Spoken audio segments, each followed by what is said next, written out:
Hey everybody, John Carver here. As many of you know, Juliana and Kristina's birth mother flew to the United States in February of 2016 to donate bone marrow for Juliana, so in the near future she can get a bone marrow transplant.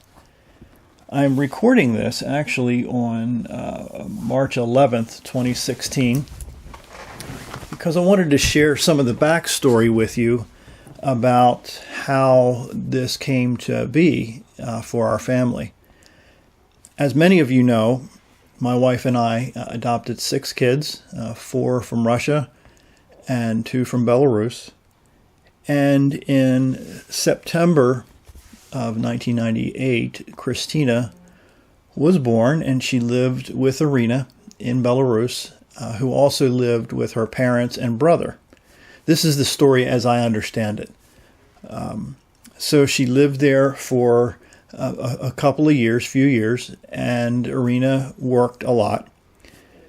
But her mother had an alcohol problem, and as you can see in the snapshot here, the photograph, the mother was very jaundiced from alcoholism.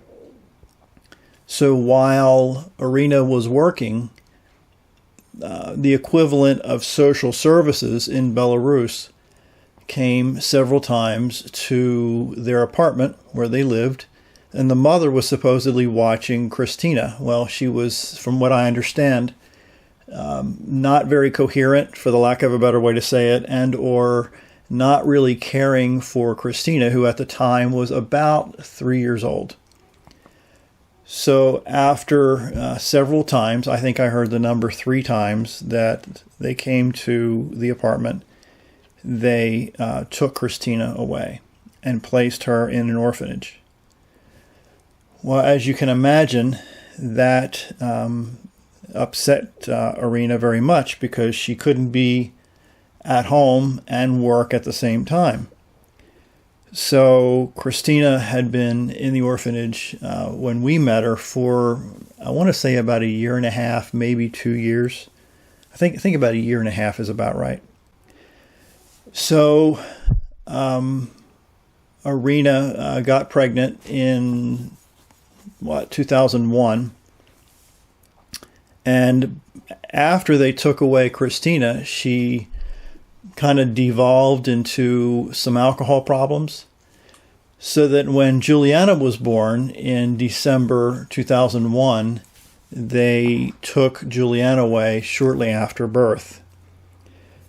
So if you can imagine that Iryna wanted her children, loves her children, and due to circumstances that were probably beyond her control, 2 of her girls were placed in an orphanage.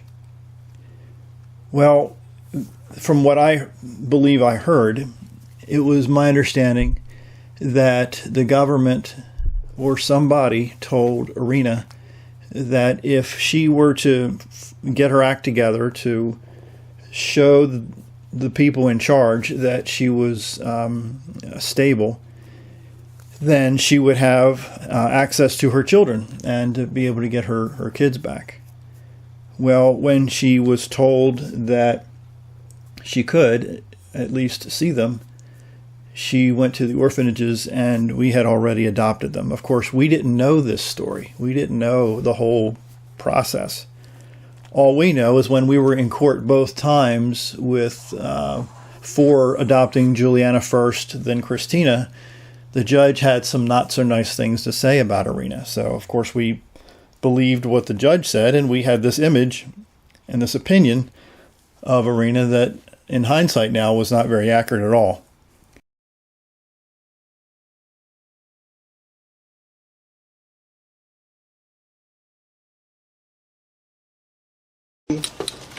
Kristina, orphanage number 3. Here, I'll grab one of the bag things.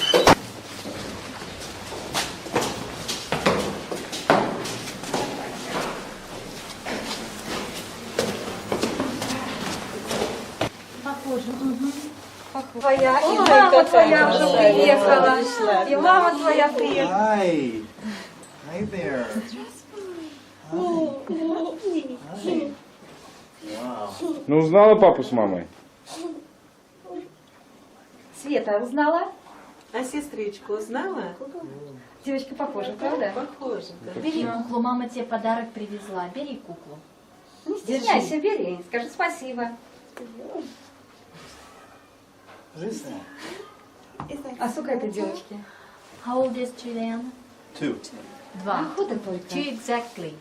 2 years and 4 months. 2 года и 4 месяца. Ну, я сейчас отведу их там в кабинете учителя-дефектолога, там придет социальный педагог, учитель-дефектолог, там есть игрушки, они там расположатся, диван есть, пообщаются с ребенком. Хорошо. Поиграют.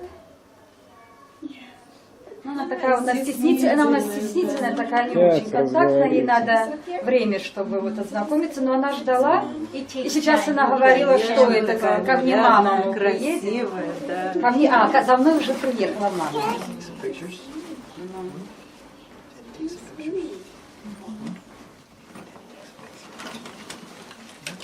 Так, там ты скажи, что сейчас пойдем в другое место, что здесь сидеть не будем. Dear, we're going to a different place now. Okay. Там кабинетная система, там и будет просто Сейчас, удобно. говорит, одна. Фотографии Света? Света, сюда посмотри. Света! Смотри, папа тебя фотографирует. Смотри, молодец, молодец. Ведь ты останешься. А эта девочка сколько уже? Год. Год уже. Они из дома грудного забрали? Да. Ну на. So I found out also from Iryna that sometime after the kids were adopted, the girls were adopted, she was able to find paperwork and knew my name and knew that they were adopted by John and Tammy Carver. But of course, she tried to get a hold of us. In fact, she told me that she sent a letter to us that we never received. So I don't know if it was at our former address and the forwarding process from the post office expired. I have no idea. All I know is that we never heard from her. So when we heard that Juliana had cancer for the 5th time and there was a medical trial that opened up for a potential bone marrow transplant, the first thing we did, or one of the first things we did, was to have Kristina tested, and she was not a match. And then shortly in that time frame, I decided that we had to find the girl's birth mother. Well, that's how the process started. So I sent paperwork and emails to the embassies and to the president of Belarus, actually. I was able to find that email address. And within a very short amount of time, I received an email from Natalia, who then became my contact in Minsk, Belarus, that resulted in Iryna flying to the United States. Also, I was in contact with Oleg Popov, who was also very helpful in making this happen. He works at the Embassy of Belarus in Washington, D.C. So, as you now understand, the circumstances that led to Iryna losing custody of the kids was really painful, was really tough and difficult and emotional, which you can only imagine. So that's kind of like the backstory of how Kristina and Juliana ended up with our family, and then us eventually finding Iryna, that we now adore, we love, and we cannot wait to continue the relationship with her. So if you could keep Juliana in your prayers, that sometime very soon that she will be able to get her bone marrow transplant. Again, I'm recording this on March 11th, 2016. So we're hoping that sometime in April, if the scans turn out well next time, then the transplant will happen. So thank you for following this journey for so many years. We love you so much, and we will continue to keep you updated. Thanks.